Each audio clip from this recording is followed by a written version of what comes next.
Good morning. കർത്താവിൻ്റെ നാമം വീണ്ടും വീണ്ടും പാട്ടപ്പെടുമാറാകട്ടെ. നമ്മൾ സാധാരണ ഒരു പ്രതിസന്ധി ഉണ്ടാകുമ്പോൾ നമ്മൾ ആദ്യം ചെയ്യുന്നത് എന്താ അറിയാം? നമ്മൾ പാനിക്കണം. പിന്നെ കർത്താവ് സംസാരിക്കുന്നതോ കർത്താവിനോട് നമ്മളൊന്നും ചോദിക്കാൻ നിൽക്കത്തില്ല.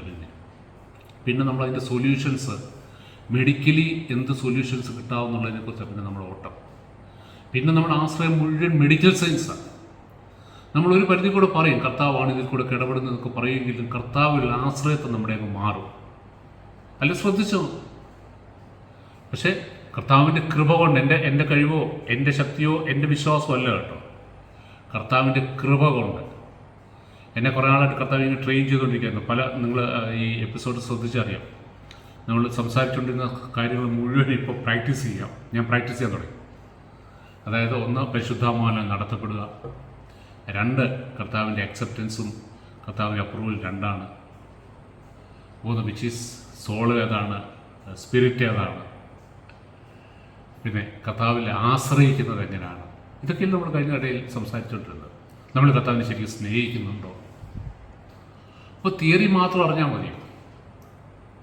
പ്രാക്ടിക്കൽ അറിയുന്നുണ്ട്. പ്രാക്ടിക്കൽ നമുക്കല്ല, പിന്നെ തിയറി കൊണ്ട് എന്താ ഇത് അപ്ലൈ ചെയ്തേ.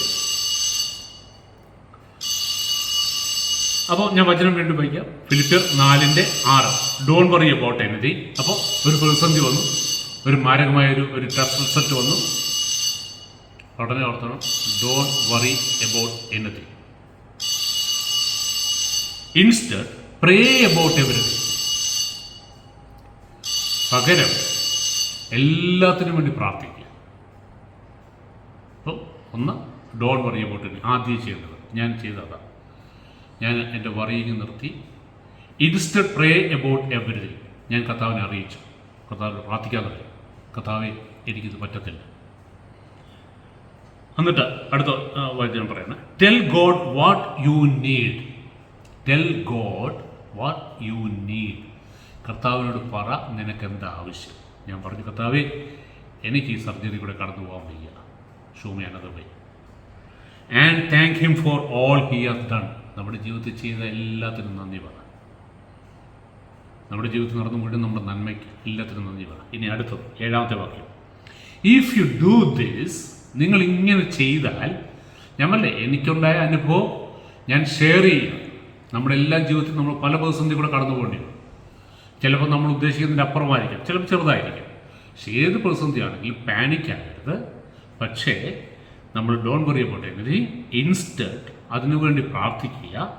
ദൈവത്തോട് പറയുക, എന്താ ആവശ്യം എന്ന് പറയുക. നന്ദിയോടെ അത് അറിയിക്കാനാവുള്ളൂ. സ്വത്വത്തോടെ നമ്മുടെ ആവശ്യം അറിയിക്കുക. എന്നിട്ട് if you do this, you will experience God's peace. You will experience God's peace. നിങ്ങൾ ചെയ്താൽ നിങ്ങൾ ദൈവത്തിൻ്റെ ആ ദിവ്യ സമാധാനം അനുഭവിക്കും. Which is far more wonderful than the human mind can understand. The peace which surpasses all our understanding. ഇവിടെ പറയാം, which is far more wonderful. നമ്മൾ ഉദ്ദേശിക്കുന്നതിൻ്റെയൊക്കെ അപ്പുറം അത്ഭുതകരമായ, മനുഷ്യ മനസ്സിന് പിടികിട്ടുന്നതിൻ്റെ അപ്പുറമായിട്ടുള്ളൊരു സമാധാനം ഞാൻ അനുഭവിച്ചു. അതുകൊണ്ടാണ് ഞാൻ ഈ ബോൾഡായിട്ട് നിന്നുകൊണ്ട് ശുശ്രൂഷിക്കുന്നത്. അന്നു മുതൽ ഞാനത് അനുഭവിക്കുക. നമ്മുടെ സമാധാനം നമുക്ക് ജഡത്തിൽ, നമ്മൾ കഴിഞ്ഞ ദിവസം ജഡത്തെക്കുറിച്ച് ആത്മാവിനെക്കുറിച്ചാണ് പറഞ്ഞുകൊണ്ടിരിക്കുന്നത്. ജഡത്തിലും നമുക്ക് ചില കാര്യങ്ങൾ ചിന്തിക്കുമ്പോഴും ചില തീരുമാനം എടുക്കും, നമുക്കൊരു സമാധാനം നമ്മൾ അനുഭവിക്കും, ഒരു സന്തോഷം അനുഭവിക്കും. പക്ഷെ പ്രശ്നം എന്താണെന്ന് വെച്ചാൽ ജഡത്തിലാണെങ്കിൽ അത് നിൽക്കത്തില്ല, അതിങ്ങനെ ഫ്ലക്ച്വേറ്റ് ചെയ്തിരിക്കും. അടുത്തൊരു ന്യൂസ് വെക്കുമ്പോൾ അതങ്ങ് പോകും, പിന്നെ ഒരു നല്ല ന്യൂസ് വെക്കുമ്പോൾ പിന്നെ അത് പോകും. എന്ന് പറഞ്ഞാൽ ഈ ഷെയർ മാർക്കറ്റിൻ്റെ കാര്യം പറഞ്ഞാൽ എവിടെയെങ്കിലും വെടിപൊട്ടിയാൽ മതി. പക്ഷേ ഈ ദിവ്യ സമാധാനം എന്ന് പറയുന്നത് കർത്താവിൻ്റെ ഒരു അറ്റസ്റ്റേഷൻ. എന്താ പറയുക, എന്നെ കൊണ്ടൊരു തീരുമാനം എടുപ്പിച്ചെന്നറിയാം, നീ ഇതിന് പോകണ്ട, നിനക്ക് വേറെ വഴി വെച്ചിട്ടുണ്ട്. വഴി ഏതാണെന്നറിയോ? ഞാൻ ഹോമിയോയിൽ ഇതിന് ട്രീറ്റ്മെൻറ്റ് ഉണ്ട്. എനിക്ക് നേരത്തെ അങ്ങനെ അറിയാം. വേറെ കുറേ കേസസ് ഞാൻ കേട്ടിട്ടുണ്ട്. അപ്പോൾ പെട്ടെന്ന് തന്നെ അത് ഓർപ്പിച്ചു. ഞാൻ മമ്മിയുടെ ഇപ്പോൾ ട്രീറ്റ്മെൻറ്റ് ചെയ്യുന്നുണ്ട്, ഹോമിയോ ഡോക്ടർ. അദ്ദേഹത്തിൻ്റെ കാര്യം എന്നെ ഓർപ്പിച്ച ശേഷമാണ് എന്നെ ഈ സമാധാനം ഫീൽ ചെയ്യുന്നത്. എന്തിനാണെന്നറിയോ?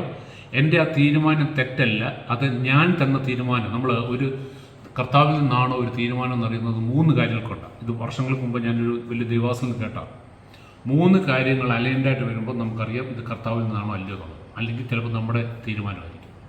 ഒന്ന്, കർത്താവ് ഒരു പ്രോമിസ് ആദ്യത്തെ എനിക്ക് കിട്ടി, no you don't have to undergo this, I will show you another way, എനിക്ക് പ്രോമിസ് കിട്ടി.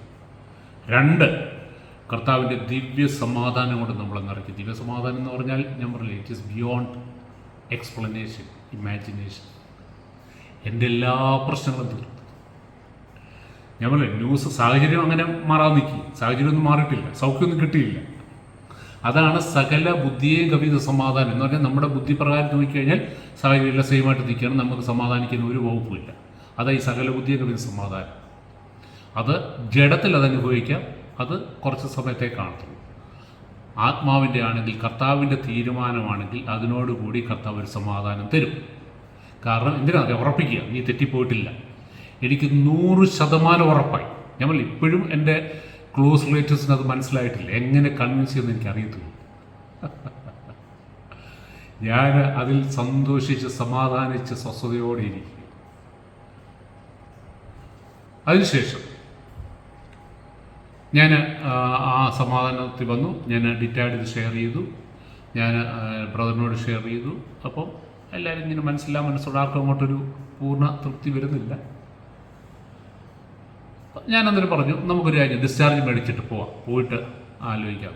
അപ്പോൾ ഞാൻ അന്ന് തന്നെ ഡോക്ടറോട് അറിയിച്ചു, എനിക്ക് നാളെ ഡിസ്ചാർജ് ചെയ്യണം, കാരണം എനിക്ക് പോയിട്ട് വരാം, സർജറിക്കാണ് പോയിട്ട്. അപ്പോൾ ഡോക്ടർ അറിയിച്ച മേജർ സർജറി പോയിട്ട് അവർ പ്രിപ്പറേഷൻസ് കാണും, പോയിട്ട് വരാം. അപ്പോൾ ഞാൻ ആദ്യമേ കഥ പ്രോമിസ്, 2 സമാധാനത്തിനും, 3 സാഹചര്യത്തിൽ കൂടെ വഴിയെടുത്തു. നമ്മുടെ സർക്കംസ്റ്റൻസസ് നമുക്ക് അനുകൂലമാക്കി. അപ്പോൾ എൻ്റെ മൂന്നാമത്തെ പ്രശ്നം ഇതാണ്, ഡോക്ടേഴ്സ് നമ്മളെ വിടുമോ? കാരണം ഇത് സീരിയസ് ആണ്, അങ്ങനെ പോയാൽ പറ്റത്തില്ല, ഇതിപ്പോൾ തന്നെ ചെയ്യണമെന്ന് നിർബന്ധം പിടിക്കുന്ന ഹോസ്പിറ്റൽസ് ഉണ്ട്. ഡോക്ടർ അങ്ങനെ പറഞ്ഞു കഴിഞ്ഞാൽ പിന്നെ റിലേറ്റീവ്സ് നമ്മളെ സമ്മതിക്കത്തില്ല, നമുക്കറിയാം. ഞാൻ പ്രാർത്ഥിച്ചു, കർത്താവേ അങ്ങ് തന്നെ തീരുമാനം, അങ്ങ് അതിന് വേണ്ട സാഹചര്യങ്ങൾ ഒരുക്കണം. ഒരു മടിയും പറഞ്ഞു. ഡോക്ടർ കുഴപ്പമില്ല, പോയിട്ട് വാ, ആദ്യം താമസിക്കില്ല, പോയിട്ട് വാ. ഞങ്ങൾ പിറ്റേന്ന് ഡിസ്ചാർജ് മേടി. ഞാൻ അവിടെ കിടന്നുകൊണ്ട് ഞാൻ ഈ ഹോമിയോ ഡോക്ടറെ വിളിച്ചു. ഞാൻ ഹോമിയോ ഡോക്ടർ കുരുവിള, ഡോക്ടർ കുരുവിളോട് ഞാൻ ഇങ്ങനെ പറഞ്ഞു, ഞാൻ ഇന്ന ആളാണ് ഇൻട്രൊഡ്യൂസ് ചെയ്ത്, ഞങ്ങൾ തമ്മിൽ അറിയാം, ഇന്നും വല്ല പ്രശ്നമാണ്. അപ്പോൾ ഞാൻ അങ്ങോട്ട് പറയുന്നതിന് മുമ്പ് അദ്ദേഹം ഇങ്ങോട്ട് പറഞ്ഞു, അത് ഇന്നാണ് പ്രശ്നങ്ങൾ, അതുകൊണ്ടാണ് ജോണ്ടിസ് വന്നേക്കുന്നത്. ആ ബ്ലോക്ക് മാറിയെങ്കിൽ മാത്രമേ നമുക്ക് അത് ജോണ്ടിസ് മാറത്തുള്ളൂ. എന്നിട്ട് അദ്ദേഹം എന്നോട് പറഞ്ഞു, നമുക്കതിനുള്ള ട്രീറ്റ്മെൻ്റ് ഉണ്ട്, ഹോമിയോയിൽ അതിനുള്ള ട്രീറ്റ്മെൻ്റ് ഉണ്ട്, ആ ഹോമിയോയിൽ അതിൻ്റെ ബാക്കി ട്രീറ്റ്മെൻറ്റ്സും ഉണ്ട്, ധൈര്യമായിട്ട് പോര്, സർജറിയുടെ ആവശ്യമില്ല, സർജറി കൂടാതെ തന്നെ നമുക്കത് ട്രീറ്റ് ചെയ്യാം. എനിക്ക് ഒന്നുകൂടെ ഞാൻ ഉറച്ചു, സാഹചര്യങ്ങൾ അനുകൂലമാകുക നോക്കണം. ഡോക്ടർ സമ്മതിച്ചു, പൊക്കോളാൻ സമ്മതിച്ചു. പിറ്റേ ദിവസം ഞങ്ങൾ ഡിസ്ചാർജ് മേടിച്ചു. ഞാനും ഡിറ്റൈൻ സിസ്റ്റമായിട്ട് ജെയിംസ്, പിന്നെ എൻ്റെ ബ്രദറിൻ്റെ അങ്ങോട്ട് ഹോമിയോ ഡോക്ടറെ എടുത്തിട്ട് വന്നു. ഞങ്ങൾ ഡോക്ടറെ കണ്ടു. നെക്സ്റ്റ് ഡേ സെൽഫ് ഞങ്ങൾ ഫ്രൈഡേ ഡിസ്ചാർജ് വെച്ചു. ഫ്രൈഡേ നൈറ്റ് തന്നെ ഡോക്ടറെ കണ്ട് ട്രീറ്റ്മെൻറ്റ് സ്റ്റാർട്ട് ചെയ്തു. ഇനി ടെസ്റ്റ് ചെയ്യാൻ കിടക്കുന്നു. അത് നമ്മളെ എന്നെ കർത്താവ് ലീഡ് ചെയ്തു, ബാക്കി എല്ലാവർക്കും സംശയമുണ്ട്. പക്ഷേ എനിക്ക് 100% ഉറപ്പുണ്ട് കർത്താവിൻ്റെ ലീഡിങ്. എനിക്ക് അതിനകത്ത് ഒരു സംശയമില്ല, കർത്താവ് ലീഡിങ്. കാരണം അത്രയും സമാധാനം ഞാൻ അനുഭവിച്ചത്. എങ്ങനെയാണ് അത് അറിയുന്നത്, തെറ്റിപ്പോയാൽ എന്നൊക്കെ ചോദിക്കുന്നുണ്ട്. ഞാൻ അങ്ങനെ അധികം മറുപടി പറയാറില്ല, കാരണം ചിലപ്പോൾ ഇത് പിടികിട്ടത്തില്ല. കാരണം എന്നെ സ്നേഹിക്കുന്നതുകൊണ്ടും എന്നെ ഒത്തിരി കരുതുന്നവരായതുകൊണ്ട് അത് ഒരു പരിധിക്കുള്ളത് പിടികിട്ടും. അത് നമുക്ക് അനുഭവിച്ചെങ്കിൽ മാത്രമേ മനസ്സിലാകത്തുള്ളൂ. അത് ഞാൻ ഇതിനു മുമ്പ് ഞാനിത് അനുഭവിച്ചിട്ടുണ്ട്, പല കാര്യങ്ങളും ഞാൻ അനുഭവിച്ചിട്ടുണ്ട്. പരിശുദ്ധാത്മാവ് എന്നെ ലീഡ് ചെയ്തു. ഞാൻ കഴിഞ്ഞിടയ്ക്ക് ഞാനൊരു ബൈക്ക് എടുക്കാനായിട്ട് ആഗ്രഹിച്ചായിരുന്നു. ഞാൻ അതുകൂടെ പറയാം, ഇതുമായിട്ട് ബന്ധപ്പെട്ട്. എനിക്ക് നേരത്തെ ഒരു ബുള്ളറ്റ് ഉണ്ടായി, ഞാനത് 5-6 വർഷം മുമ്പ് ഞാനത് കൊടുത്തു, ഞാൻ ഉപയോഗിക്കാതെ വെച്ചിരിക്കുകയായിരുന്നു. ഇപ്പോൾ എനിക്കൊരാഗ്രഹം കയറി, ഒരു ഫോറിൻ ബൈക്ക് എടുക്കണം, കുറച്ചുകൂടെ പവറൊക്കെ ഉള്ള ഒരു ഫോറിൻ ബൈക്ക് എടുക്കണം. അപ്പോൾ ഞാനുള്ള കാര്യങ്ങളൊക്കെ അന്വേഷിച്ചു, ബൈക്കൊക്കെ തപ്പിപ്പിടിച്ചു. ഞാൻ കുറേ ദിവസം ഇങ്ങനെ എറണാകുളത്തോടെ കറങ്ങി കിടന്ന് കുറേയെല്ലാം നമുക്ക് ഇഷ്ടപ്പെട്ടില്ല. അവസാനം ഒന്നിലേക്ക് ഫോക്കസ് ചെയ്യും. ഒരു കാവാസാക്കിയുടെ ഒരു ഇമ്പോർട്ടൻ്റ് ബൈക്ക്, ഒരു എലിമിനേറ്റർ എന്ന് പറഞ്ഞൊരു ബൈക്ക്. എല്ലാം ഇഷ്ടപ്പെട്ടു, എല്ലാം റെഡിയായി, ഫിനാൻസൊക്കെ എല്ലാം റെഡിയായി. പക്ഷേ ഞാൻ പറഞ്ഞില്ല, ഞാൻ ഏത് തീരുമാനവും എടുക്കുമ്പോൾ ഞാൻ കർത്താവിനോടിരിക്കും. പ്രത്യേകിച്ച് ഇതുപോലുള്ള വാഹനങ്ങളൊക്കെ എടുക്കുമ്പോൾ ഞാൻ കാരണം എൻ്റെ അറിവെന്ന് പറയുന്നത് പരിമിതമാണ്. ഞാൻ എല്ലാവരോടും ചോദിക്കും. അത് ചുമ്മാ എനിക്കൊരു കുറേ ഇൻഫർമേഷൻസ് അക്യുമുലേറ്റ് ചെയ്യാൻ, അല്ലെങ്കിൽ ഇങ്ങനെ ഗ്യാദർ ചെയ്യാൻ. ഞാൻ പക്ഷേ ഫൈനൽ ഡിസിഷൻ കർത്താവേ, എൻ്റെ തീരുമാനം, എൻ്റെ ഇഷ്ടം, ഇതൊക്കെ എൻ്റെ പ്രിഫറൻസ്, ബട്ട് അങ്ങയുടെ ഇഷ്ടം നടന്നാൽ മതി. ഇങ്ങനൊരു ഡിക്ലറേഷൻ ഉണ്ട് ലാസ്റ്റ്. അപ്പോൾ ഞാൻ ഇതെല്ലാം കണ്ടുവെച്ച് എനിക്ക് ഇഷ്ടപ്പെട്ടു. ഞാൻ കർത്താവിനോട് ചോദിച്ചു, കർത്താവേ ഞാൻ ബൈക്ക് എടുത്തോട്ടെ. ഞാൻ പറഞ്ഞ് ചുമ്മാ തള്ളുകയല്ല കേട്ടോ. ഡിറ്റൈഡ് ചോദിച്ചറിയാം. ബൈക്ക് എടുത്തോട്ടെ ചോദിച്ചപ്പോൾ കഥാവിൻ്റെ മറുപടി എന്ന് പറഞ്ഞാൽ യേസും പറയില്ല, നോയും പറയില്ല, വെയിറ്റ്, നില്ല്, ഹോൾഡ്. ഞാൻ പറഞ്ഞു ഓക്കെ. അപ്പോൾ ഞാനിങ്ങനെ പിന്നെ അതിനെക്കുറിച്ച് സ്റ്റഡി ചെയ്യുന്നുണ്ട്, അന്വേഷിക്കുന്നുണ്ട്, അവരെ വിളിക്കുന്നുണ്ട്, ചെയ്യുന്നുണ്ട്. ഞാൻ പോയി ഓടിച്ചൊക്കെ നോക്കി. അത് കഴിഞ്ഞ് 2-3 പ്രാവശ്യം ചോദിച്ചപ്പോൾ എല്ലാം വെയിറ്റ്. അത് കഴിഞ്ഞ് ഞങ്ങൾ കഴിഞ്ഞ ഈ ഹോസ്പിറ്റലിൽ പോകുന്നതിൻ്റെ ഒരാഴ്ച മുമ്പ് ഞങ്ങളൊരു ഫാമിലി ഗെറ്റ് ടുഗദർ എറണാകുളത്ത് വെച്ചിട്ടുണ്ടായിരുന്നു. ഞങ്ങളെല്ലാം കൂടെ, മമ്മിയുടെ റിലേറ്റീവ്സ് എല്ലാം കൂടെ, മമ്മിയുടെ ബ്രദേഴ്സും ഫാമിലി എല്ലാം കൂടെ ഒരു ഗെറ്റ് ടുഗദർ. അപ്പോൾ അന്ന് ഞാൻ ഡിറ്റായി ബൈക്ക് കണ്ടില്ല. ഡിറ്റായെ കൊണ്ട് കാണിച്ചു, ഫിസിക്കലി കാണിച്ചു. ഡിറ്റായിക്ക് ഇഷ്ടപ്പെട്ടു. ഡിറ്റാനോട് ഇഷ്ടപ്പെട്ട പിന്നെ ഞാൻ എടുക്കില്ല, എന്തിനും വെച്ചുകൊണ്ടിരിക്കുന്നത്. ഞാൻ പെർമിഷനായിട്ടില്ല. ഞാൻ കണ്ടിട്ട് വന്നിട്ട് പിറ്റേ ദിവസം ഞാൻ കർത്താവേ ഞാൻ എടുത്തോട്ടെ, ബൈക്കിൻ്റെ കാര്യം ഞാൻ എടുത്തോട്ടെ, വെയിറ്റ്, വേണമെന്ന് പറയും, വേണ്ടെന്ന് പറയുന്നില്ല.